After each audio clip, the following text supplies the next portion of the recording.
మనిషిది sexual service అమ్మడం కొనడం. లక్షల అమ్మాయిలని బందీలుగా ఉంచుతూ సెక్స్ కోసం వాడుకుంటున్నారు. వాళ్ళని కాపాడడానికి తన జీవిత లక్ష్యంగా పెట్టుకున్న పద్మశ్రీ గ్రహీత సునీతా కృష్ణన్ గారు ఇప్పటికే 32,000 మంది పైగా కాపాడుతూ మోర్ దాన్ 17 టైమ్స్ తన ప్రాణాలపైకి తెచ్చుకున్నారు.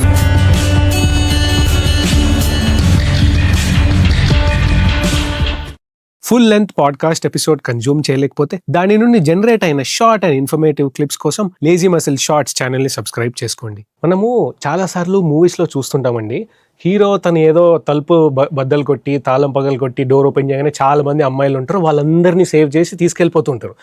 ఇది రెస్క్యూ ఆపరేషన్ అంటారు. బట్ రియల్ లైఫ్లో ఒక రెస్క్యూ ఆపరేషన్, మీరు ఎన్నో రెస్క్యూ ఆపరేషన్స్ చేసినారు, ఒక రెస్క్యూ ఆపరేషన్ అంటే ఎట్లా ఉంటుందండి? అంటే మీకు ఫస్ట్ ఇన్ఫర్మేషన్ వస్తుంది, అక్కడి నుంచి మీరు వెళ్ళి సేవ్ చేయడము, వాళ్ళని మళ్ళీ సేఫ్ ప్లేస్లో పెట్టడము. ఒక రెస్క్యూ ఆపరేషన్ అంటే ఎట్లా ఉంటుందండి మీరు చేసిన దాని గురించి చెప్పాలంటే? రోహిత్, సినిమాలో చూపిస్తుంది అబద్ధం అని చెప్పడానికి కష్టం. దాంట్లో కూడా కొంచెం నిజాయితీ ఉంది. బట్ ఆ నిజాయితీ కొంచెం ఒక 15 years బ్యాక్ నిజాయితీ అని మనం చెప్పొచ్చు. ఎందుకంటే 15 years బ్యాక్ వరకు ఒక వ్యభిచార కూపం అంటే ఒక ఇల్లు, ఒక కోఠ లాంటి జాగా. దాంట్లో చాలామంది అమ్మాయిలను పెట్టుకుంటారు. ఒక మానిస్వత్వం లాంటి ఒక ఫీలింగ్, స్లేవరీ లైక్ కండిషను. చాలామంది అమ్మాయిలను అక్కడ బంధించి పెట్టి వాళ్ళ మీద నానా రకమైన చిత్రహింసలు చేసి సో వాళ్ళని రెస్క్యూ చేయడానికి కూడా ఒక హీరోయిజం లాగా పోలీస్ వచ్చి డోర్ పగలు కొట్టడము అలాగే చేసి. లాస్ట్ 15 yearsలో ఈ పర్టిక్యులర్ బానిసత్వంది రూపం చాలా చాలా చేంజ్ అయిపోయింది. ఇప్పుడు మనకి రెడ్ లైట్ ఏరియాస్ లేవు. ఎక్కడ మనుషులన ఒక చోట్లో ఒక రూమ్లో బంధించి పెట్టే వ్యవస్థ లేదు. ఇప్పుడు మొత్తానికి డీసెంట్రలైజ్ అయిపోయింది. అంటే అపార్ట్మెంట్స్ లోపల రిసార్ట్స్, ఓయో రూమ్స్, హోటల్స్, అంటే మన జనసామాన్య ఎక్కడెక్కడ ఉంటున్నారు ఎక్కడ జరుగుతుంది. సో రెసిడెన్షియల్ లొకేషన్స్లో ఇంకా గుంపులో ఇంతమంది మనుషుల పెట్టుకుంటే ఇమీడియట్లీ ఎవరికన్నా దృష్టికి ఇమీడియట్లీ పడుతుంది అని ఆ నంబర్స్ని కూడా తగ్గించి మేబీ ఒక 2-3 people ఒక చోట్లో అట్లాంటి ఒక వ్యవస్థ ఇప్పుడు వస్తుంది. ఇంకా ఈ వ్యవస్థలో కొంచెం కూడా మార్పు లాస్ట్ 5 yearsలో డ్రమాటిక్ మార్పు వచ్చినాయి.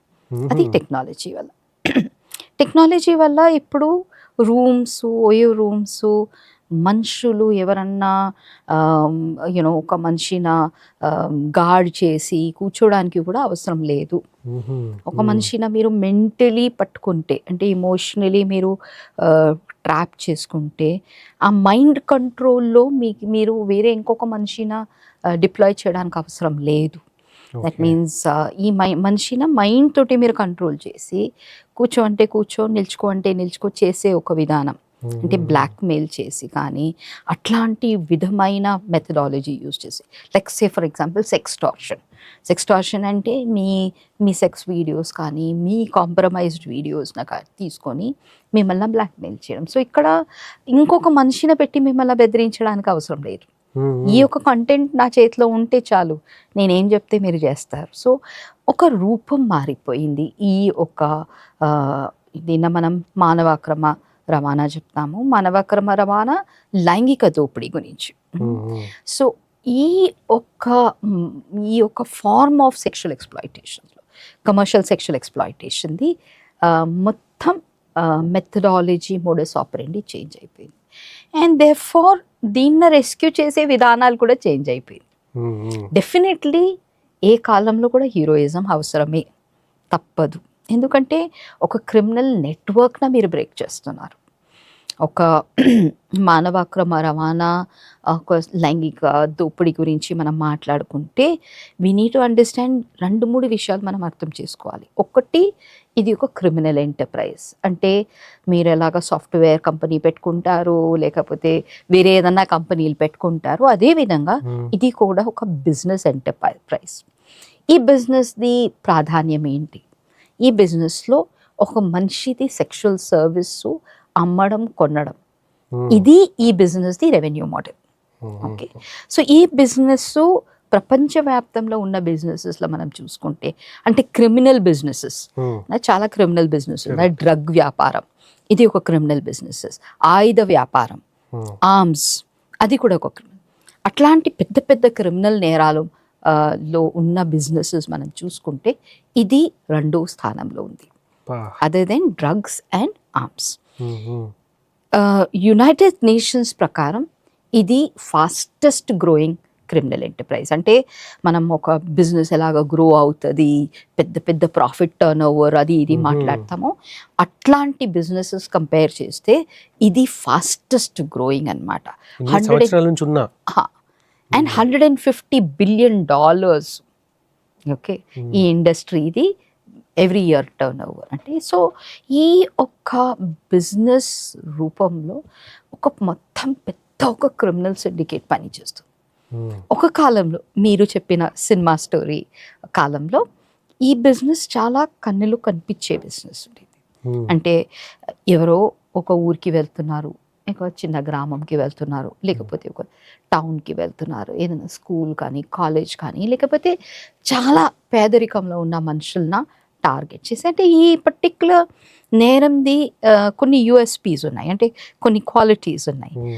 ఒక క్వాలిటీ ఏంటంటే ఇది మనుషుల్లో ఉన్న వీక్నెసెస్న, మీలో ఉన్న ఏమి మీ దౌర్బల్యాలు ఉన్నాయి దాన్న ఎక్స్ప్లాయిట్ చేస్తుంది. సో మన దేశంలో ఉన్న దౌర్బల్యం ఏంటి? Poverty, okay, gender discrimination, cost discrimination, ఈ డిఫరెంట్ టైప్స్ ఆఫ్ డిస్క్రిమినేషన్ వల్ల మీకు ఒక రోజు తినడానికి, ఒక టైం తినడానికి దుడ్డు లేదు, అది మిమ్మల్ని వీక్ చేస్తుంది. ఓకే, మీరు ఆడదానిగా పుట్టారు, అది ఇంకా మిమ్మల్ని వీక్ చేస్తుంది.